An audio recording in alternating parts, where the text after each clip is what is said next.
through the MVP over the years in the NFL. Since 2007, when Tom Brady won his first league MVP as Patriots quarterback in a record-breaking season, there has been one non-quarterback to win MVP. One. And it was Adrian Peterson in 2012. He is the last non-quarterback to win the award. It is basically a quarterback award now. You're the best quarterback, you win the award. Make me the case for another quarterback right now in the MVP race that is not Patrick Mahomes or Drake Maye. This is what I want to know. I want to know how right now you could cast your vote for Josh Allen over Drake Maye at this point in the season. I don't know how you could do it. I told you that on the way in. I'm looking at the thing. Like, I could talk about the Monday night game, right? Because I watched the whole thing last night because I think – You made it to the end? I think it's – no, not to the end. I went to bed like 21-7. I didn't see the Kelsey touchdown. You made it to the end of that thing? No, but I saw enough, like, coming out of that, it's a two-man race for me. Get the F out of my face, Jonathan Taylor. Saquon Barkley didn't win the MVP last year. If any back should have won it, he should have won it a year ago. He did not. I think it's a two-man race. I think it's Mahomes, and I think it's May now. Right now, where it stands 8 weeks in. Now, that could change in 3 weeks if you hit a bump here and Drake turns the ball over 4 times. I just think Allen isn't carrying his team the way Mahomes, as they start jiving now, and I think the Chiefs are back. The popularity with Mahomes, that's what Drake is fighting because part of that award is, you're one of the best quarterbacks in the league and one of the best for a while. And I think they've been to, 7 straight AFC title games. That helps you get the MVP. That's the Brady-type effect. Mahomes is Brady, and that's what you're fighting right now. It's sort of Drake is the new Mahomes on the scene when they haven't won yet, and we were winning Super Bowls. It's going to be fun going down the end with this because it's like you're fighting Patrick Mahomes. I wasn't ready for this. I don't think anybody's ready for this. Like, we're living it. It's still hard to grasp because it's happening so fast and he's so young. That's what you got here. And that's why you're getting the attention, man. You handled the Browns easily. You pounded them at the end of that game. Like that thing, you took it the second half to another level. It's supposed to be a tighter game. That was a good defense you went up against, and it were 400 yards of offense. And we took, his 53 yards rushing out of it, and he still ran the ball for over 130 yards against that team. I don't think they grasp really what they're doing right now. Like, I think they're going to easily handle Atlanta this week. Don't sit here and tell me about, they got this good defense. Kyle Pitts hard to defend. They move him around. Yeah, great. Saw that before. How about the quarterback? Yeah. Okay, they don't have a quarterback playing at your quarterback's level. Chiefs do. Chiefs are good. I think Phil's right. They're more established. The offense is there now with Rice back and Pacheco and you keep forgetting about freaking Kelsey. Like, Kelsey leaks out on this one thing where protection broke down. Kelsey just leaks out, and he had like a 60-yard gain up the right sideline. Like, I don't know how teams don't cover that guy. And, our guys are covered, and this guy's threading it. He threads it every throw. Like, every throw's threaded. It's got to be precise. It's got to be on. And the only time he's off is if Kyle Williams is in the game. It's like that. That's what stands out to me. It's a two-man race to me. That's my take coming off last night. So, when you say two-man race, are you talking just about the MVP, or are you talking about MVP. The AFC? MVP, not AFC. It still has time to shake that out. But the ability of a guy to take the team and who's most important to his team. I know Allen's important to his team. I'm not trying to not say that. I'm not trying to disrespect Josh Allen. I love Josh Allen. I just think the way the two guys affect their team and how you're winning and how the Chiefs are you're stacking games now. That's what they're doing. And it's real methodical, and they're back into their groove. And that guy leads it. He played poorly at the beginning of that game. To the point I'm like, whoa, May might actually be better than Mahomes right now. And then he bounces back. Well, I think gets on fire. I think the two things are tied together, though. The winning and the MVP and who gets it. And so if it's a two-man race for the MVP and you're talking about Mahomes and May, for May to win MVP, I think the team probably needs to win the division. Yes, I would agree with that. Yeah. And I think people need to remember that the winning and where the team finishes is going to be a factor in this. 100%. If they win the division, I think he's got it. If this team goes and knocks off Buffalo for the AFC East and they win the division. If he beat Buffalo again, he's winning it. And he does it in the first year, I think the voters will probably look at May and what he's got around him and what Mahomes has in terms of not just a better roster, I think. He's got his tight end. He's got an all-pro tight end that they've been together for a decade now. I think that will give May a little more credit of, he's not exactly working with the best stuff there. It's not exactly the best roster. Should help May a little bit. It should a little bit. I don't. But you know how voters work. The bigger thing is going to be the winning. If they win the East, I think he's going to win the award. Wow. Individual performances, I think, are going to matter too in terms of the stages coming up. That Tampa, all eyes are going to be on Tampa Patriots. Yep. Right. You perform at a high level in that game, that's going to go a long way in terms of creating that narrative and creating that push down the stretch for Drake Maye to win. And Pittsburgh failing now, and I guess Lamar's supposed to play in the Thursday night game that's coming up, and they got that thing where, well, maybe they didn't have the right injury report and that. So Baltimore's going through some stuff, but there's people believing that they're going to get hot here and win the East, win the North. I don't envision that. Nope. But say they're hot. Like after Tampa, it's Buffalo. You get tested, and then Baltimore. And that's it. And the cows come home. I was afraid of talking about Drake Maye as the league's MVP a couple of weeks ago. I'm not afraid of that anymore. I can't believe it. I was a little nervous about that conversation. I'm not going to lie. It's over there. We're getting out of prepared. We're getting out of control for the Atlanta Falcons today. Like the league MVP is in the building over there. That's crazy. He keeps doing it. He keeps repeating the same performance over and over again, man. Yeah. He's the best player on the field. 7 in a row he's done it. 7 Yeah. times in a row he's done it. Same numbers. It's Drake Maye. Drake Maye's got him in the top 8.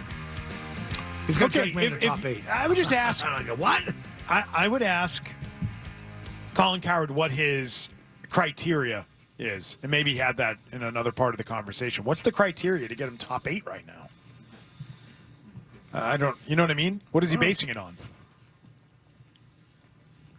There are a lot factors in like past and yeah, that's what I mean. Yeah. Yeah. So are you counting Joe Burrow in there or someone like that? Lamar Jackson, even though he's not playing. Like if you were to say, hey, if I had a playoff game tomorrow and Joe Burrow's healthy, I'm taking him ahead of Drake Maye. Well, I'm not blaming you one bit. Yeah, of course you would. I don't know. Like, I've been like leery to like jump on it too after like 5-6 games and like got a long way to go here, But like he keeps doing it week after week, 7 in a row now. 7 in a row of what? Over 200 yards, completion percentage over 75, and a quarterback rating over what 120 or something. Like it's ridiculous. Efficient. He's playing efficient football every week. So it's time to start recognizing it. Yep. Yeah. I mean, that's Colin Cowherd. We have Chris Sims as well. Milliken, let me know when we have that. Milliken, he says, Chris Sims, that is. Milliken, you got to get the cut. Sorry, that Drake Maye. Drake Maye. Okay, you got it already. Talks about Drake Maye as it relates to the draft class. So first we hear Cowherd on where he has him now. Here's Sims on where he has him in his draft class of 2024.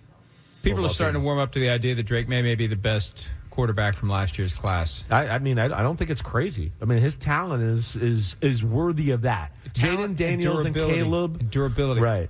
He's more talented so far than Caleb Williams and more durable than Jaden Daniels. Yeah, and durability is important for a quarterback. Right. Look at J.J. McCarthy. He missed all of last season because he got injured in a preseason game. He's missed most of this season because he got injured in week 2. Drake Maye's out there, and he's going every week. Has found the way of being system, yet making plays. Caleb Williams is still looking to make plays instead of just trusting the system. Jaden Daniels is more like Drake Maye, what you're talking about. He can do the system, and he can make the plays outside of it. But, yeah, their talent and the way those three play, and Drake Maye's running ability and all that, it's special. They are very lucky that they got him up there. Man, isn't this fun? Isn't this fun? He had Drake Maye as a talented project a year ago. Yeah. That's Chris Sims a year ago, who had him as the tier 4 of quarterbacks in the NFL draft. Had him as 4th tier of available guys in that draft. I just find it hysterical that the guys that I think that are the MVP, the two-man race is Mahomes and Drake right now, and the Bears passed on both. Oh, yeah, Trubisky. The Bears took Trubisky instead of Mahomes, and you took Caleb Williams instead of this guy or Jaden Daniels. Thought of the day. You got Scott Zolak. You got drunk. You got drunk on Caleb Williams. You bozos. And the jury, you know why, though? The red flags were there too. They had a choice. They had a choice to make. And if the Patriots had a choice, I'm not sure that we're sitting here today. I agree. I mean, I'm pretty confident we're not. I'm pretty confident that if the Patriots had landed the first pick in that draft, they would have done exactly what the Bears did. So you can laugh at the Bears all you want. But if you're going to question any of those picks, I would question their Trubisky pick more than the Caleb Williams pick. And it's like Danny Ainge, not taking Fultz. Not taking Fultz. Yeah. Like you sometimes you got to luck right into it. No, but that's Man. not lucking into it. That's being bold and saying, no, Right. I don't want the I get consensus number one guy. He's going to be a bust. I'm taking Jason Tatum. Easy place to take the number one guy. And I don't think this front office 2 years ago is going to go Danny Ainge and trade back for a Drake Maye. Oh, look at the shade that Fowler's throwing at you right now with your pre-draft rankings of a year ago. You had Drake Maye 5th, so? That was a draft. That was like at the beginning when the season was over. Ooh, pre-draft rankings. What's the date on that, Fowler? Yeah, you hater. I'm having so much fun with all the guys that are coming around on Drake Maye. I love it. I love it. I love it. Love Drake Maye. Big fan. March of 24, you had him as 5th in your rankings. I'm really going to enjoy J.J. McCarthy being a bust, which he is. That's not going to work, guys. I'm telling you right now. He's a bust. Caleb Williams is Is he a going to bust. suck it up and play this week, or is he going to tap out again? I don't know. He's probably going to tap out. He's on the sideline. He's dressed, and he's been the emergency quarterback. Very, very suspicious, his absence and lack of playing over the last month plus. Because I guess Wentz is having 2 shoulder months now. surgery, so Yeah. I guess he's got to play now. Yeah, right? I guess you got to suit up and play. Actually, you've been suiting up. You just haven't been playing. So it's time to actually go play now. Yeah. Very suspicious, whatever's been going on there. So he's a bust. And Caleb Williams is a bust. And it's pretty much Jaden Daniels and Drake Maye will be the 2 guys. And Penix is okay. I don't think he's terrible. He's okay. Is he ever going to be a franchise quarterback? No, I but don't he's not think so. horrible. Yeah. He's okay. I would rather have Michael Penix than J.J. McCarthy. Yeah. Yeah.